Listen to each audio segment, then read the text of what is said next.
Our Odysseus. Peterson sat silently staring at the floor. He shifted his chair. Go on, he said. Please go on. I find in your Odysseus a figure common to the mythology of most self-conscious races. As I interpret it, Odysseus wanders as an individual aware of himself as such. This is the idea of separation from family and country, the process of individuation. But Odysseus returns to his home. Peterson looked out of the port window at the stars, endless stars burning intently on the empty universe. Finally, he goes home.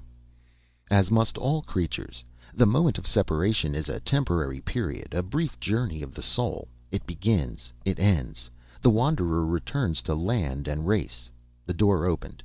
The wub stopped, turning its great head. Captain Franco came into the room, the men behind him. They hesitated at the door. Are you all right? French said. Do you mean me? Peterson said, surprised. Why me? Franco lowered his gun. Come over here, he said to Peterson. Get up and come here. There was silence. Go ahead, the wub said. It doesn't matter. Peterson stood up. What for? It's an order. Peterson walked to the door. French caught his arm. What's going on? Peterson wrenched loose. What's the matter with you? Captain Franco moved towards the wub. The wub looked up from where it lay in the corner, pressed against the wall. It is interesting, the wub said, that you are obsessed with the idea of eating me. I wonder why. Get up, Franco said. If you wish. The wub rose, grunting. Be patient, it's difficult for me. It stood, gasping, its tongue lolling foolishly. Shoot it now, French said. For God's sake, Peterson exclaimed. Jones turned to him quickly, his eyes gray with fear. You didn't see him. Like a statue, standing there, his mouth open. If we hadn't come down, he'd still be there. Who? The captain? Peterson stared around. But he's all right now. They looked at the wub, standing in the middle of the room, its great chest rising and falling. Come on, Franco said. Out of the way. The men pulled aside toward the door. You are quite afraid of me, aren't you? The wub said. Have I done anything to you? I am against the idea of hurting. All I have done is try to protect myself. Can you expect me to rush eagerly to my death? I am a sensible being like yourselves. I was curious to see your ship, learn about you. I suggested to the native. The gun jerked. See, Franco said. I thought so. The wub settled down, panting. It put its paw out, pulling its tail around it. It is very warm, the wub said. I understand that we are close to the jets, atomic power. You have done many wonderful things with it, technically. Apparently your scientific hierarchy is not equipped to solve more ethical...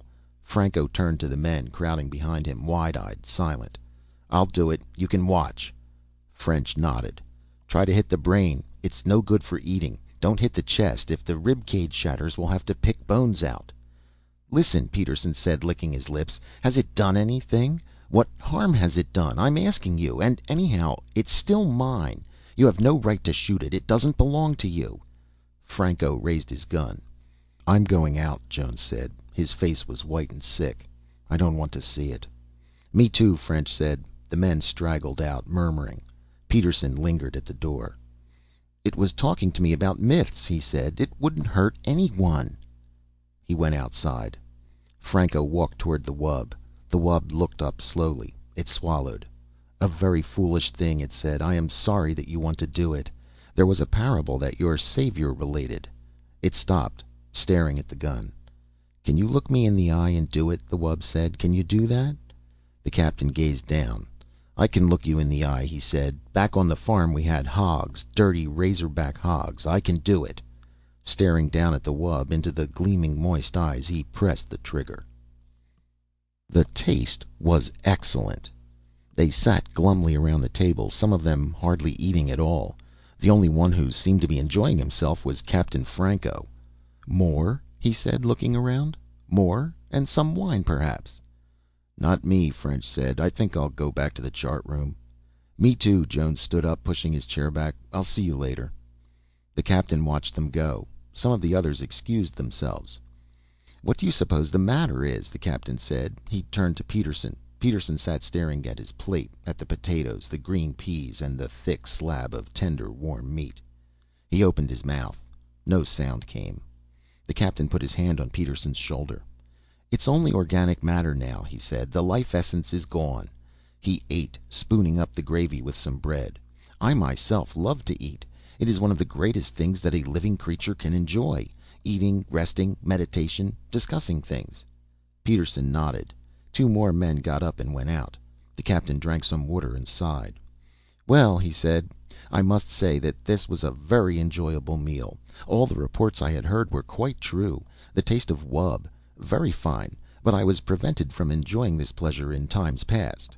He dabbed at his lips with his napkin and leaned back in his chair. Peterson stared dejectedly at the table. The captain watched him intently. He leaned over. "Come, come," he said. "Cheer up. Let's discuss things." He smiled. "As I was saying before I was interrupted, the role of Odysseus in the myths." Peterson jerked up, staring. "To go on," the captain said. "Odysseus, as I understand him." End of Beyond Lies the Wub by Philip K. Dick.